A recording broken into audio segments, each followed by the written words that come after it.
మరోవైపు మీ పార్టీ అధినేత జగన్ పర్యటన మీద కూడా ప్రభుత్వం ఆంక్షలు పెడుతుంది. పెద్దారెడ్డి గారు అయితే నియోజకవర్గంలో కూడా చేస్తుంది. ఇలాంటి పరిస్థితి నుంచి ఏ విధంగా బయటపడతారు? డెఫినెట్గా వీఆర్ ఫైటింగ్ కదా. మా చిన్నాన్న కూడా ఫైట్ చేస్తున్నాడు, వెళ్తున్నాడు. మళ్ళీ పోలీసుల కోర్టుకు వెళ్ళాము. ఎంత దౌర్భాగ్యమైన పరిస్థితి అంటే court has given guide lines, మీరు ఈ విధంగా చేయండి అని చెప్పేసి. డెమోక్రటిక్ సిస్టంలో ఈ విధంగా పోండి అని చెప్పినా కానీ అక్కడ ఉన్న పోలీసులు అది చేయలేకపోవడం జరిగింది. మేము కంటెంప్ట్కి కూడా వేయడం జరిగింది. That's before the court. Maybe 23rd 24th ఎప్పుడో అని చెప్పారు. అది వచ్చిన తర్వాత దాని మీద కూడా మేము తీసుకుంటాం.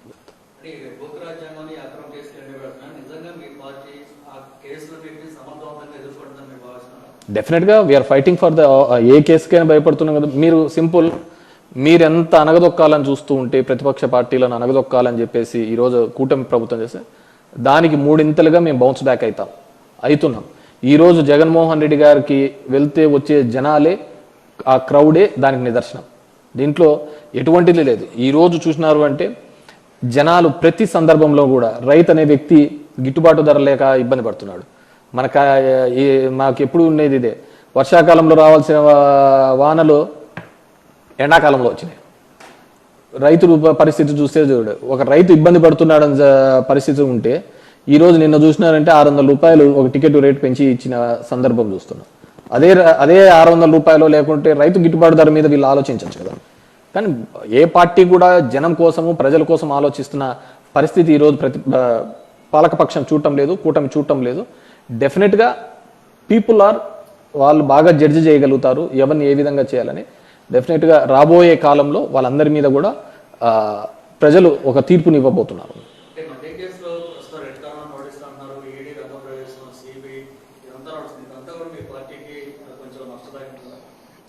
నేను ఒక చెప్తాను, మా పార్టీ ఎస్టాబ్లిష్ అయినదే ఒక డిఫరెంట్ సినారియోలో అయినది, మిగతా పార్టీస్ లాగా కాదు.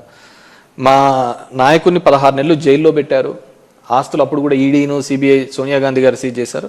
మీ బౌన్స్ బ్యాక్ కదా, ఎన్నికి రిటర్న్ అయినాం కదా.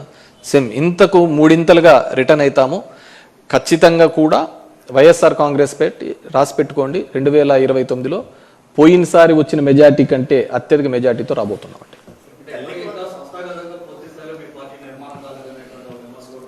సంస్థాగతంగా నిర్మాణం కాకపోవడానికంటూ ఏంది నాకు అర్థం కావటం లేదు. ఇప్పుడు సంస్థాగతంగా లోకల్ బాడీస్లలో చూస్తారంటే సంస్థాగత నిర్మాణమైనాం కాబట్టి మేము పోటీ చేసి అన్ని గెలవడం జరిగింది. సంస్థాగతంగా 40 ఏళ్ల చరిత్ర ఉన్న తెలుగుదేశం పార్టీ మన లోకల్ బాడీస్లలో ఫ్రీ హ్యాండ్ ఇచ్చినా కూడా పోటీ చేయలేని పరిస్థితి, అంతటి దౌర్భాగ్యమైన పరిస్థితి. మేము గెలిచిన వాళ్ళని పీక్కొని మళ్ళీ వాళ్ళు సంబరపడుతున్న పరిస్థితి.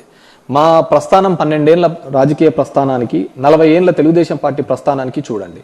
ఒక జగన్మోహన్ రెడ్డి మేమే అంత బలహీనంగా ఉండింటే, మేమంత బలహీనమైంటే అంతమంది కలిసి రావాల్సిన అవసరం ఏముంటుంది చెప్పండి. అంటే మీకు ఎక్కడా ఉండదు దేశంలో Telugu Desam party, BJP party, communist party, Janasena party వీళ్ళన్నిటికీ కూడా వ్యతిరేకంగా ఉండేది ఎవరిది? కాంగ్రెస్ పార్టీకి పుట్టినది. ఈ కాంగ్రెస్ పార్టీ కూడా మాకు వ్యతిరేకంగా నీకు దేశంలో ఎక్కడా ఉండదు.